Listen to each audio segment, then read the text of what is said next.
I think this guy is the second best quarterback in the NFL. I think Pat Mahomes is the best. And I said it in preseason, so this is not, prisoner of the moment. This is not, anything like that. He's my preseason pick for MVP this year, and that's Tom Brady. And I never thought I'd say that about a 44-year-old, Rob, but he is playing lights out football. ESPN said that they think he's playing the best, this is just one writer's opinion, of course, but that he's playing the best football of his career. And the numbers are certainly there. The Buccaneers, Rob, they're the first team in NFL history, under him, obviously, to score at least 30 points and win 9 straight games. So 30 points in 9 straight games. And that includes the playoffs. So it's good competition. If you want to poo-poo, Dallas, Atlanta, okay, but it includes the playoffs from last year where you're playing the best of the best.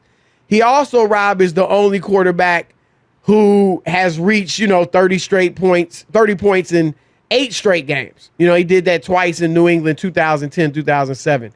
He's thrown for 4 touchdowns in 4 straight games, dating back, of course, to last season. That ties Dan Marino in 1984 for the second longest streak in league history behind Peyton Manning, who's got 5. So maybe Brady will tie that coming up. But Rob, the way he's playing, and I've said, and you may even remember this because I said it on our air, when in his last year in New England, and they were 12-4. I mean, he led them to a good record, but obviously they got beat early in the playoffs. But I felt like and said he's no longer good enough to carry mediocre skill position players deep in the playoffs. And they didn't have anything at the skill positions in New England for the most part.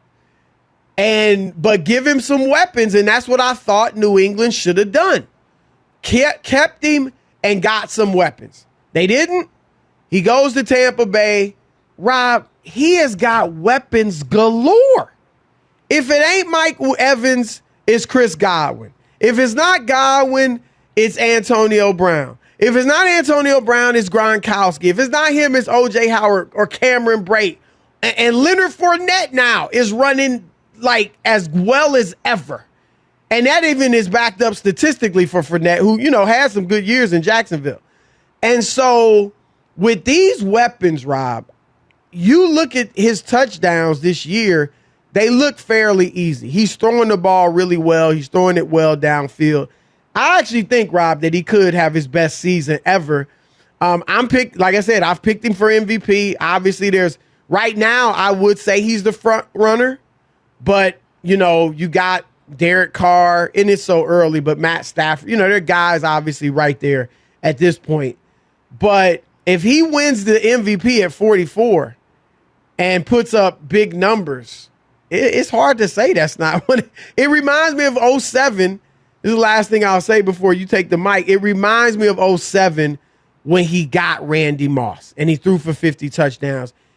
That was a Tom Brady I'd never seen. And I was like, dang, like this dude, give him a weapon and he's ridiculous. And now it's kind of looking like that right now to me. Yeah, I don't believe he'll have a better season than he had that year with Randy Moss. I'm not buying it. I think he's had a combination of obviously the playoff run, but he's had a lot of weak competition too in that stretch. A lot of bad teams, a lot of bad defenses, and it is what it is. I'm not saying you got to play the teams that you're on the schedule, but a lot of that is fat. Is stockpiling against some pretty bad. I believe in that stretch you just talked about, they've played Atlanta 3 times in that stretch, and Atlanta is horrendous defensively, but that's fine. I mean, they're on the schedule. I don't believe that he'll wind up. It's still too early. We talked about it before. Russell Wilson had even a more incredible, you said it was 7 or 8 game stretch where he was throwing 5 and 6 touchdowns. He was unbelievable, and he didn't even get an MVP vote. Too early for me to think that this will continue at this rate. The Bears weren't that. I mean, now, who they play week 1? I'm thinking of Dallas. Dallas didn't make the playoffs a year ago. They barely squeaked out a win over the Chargers, so I don't know where Dallas is and how good they'll be when it's all said and done. And we already know where the Falcons are. So these 2 wins, when you look back at them, might not be as impressive. So he's playing well, playing against the teams that are on the schedule, but I don't have that sense. Maybe if he plays well against the Rams defense, and that the next big game coming up, let's see how he plays in that game. Yep. And more so than dueling Matthew Stafford, I want to see him against the Rams defense, and I think from there, I'll have a better feel on where Tom Brady is. I don't think I can give a fair feel of where he is given the competition he's played. Is that fair? Well, I would say it's fair to say you can't say he'll continue on this pace, obviously. But even if it's, as you said, it's not the best competition, it's still the NFL. Other quarterbacks face weak competition too. Wouldn't you acknowledge, this dude is playing some lights out football. He's throwing the ball like incredible.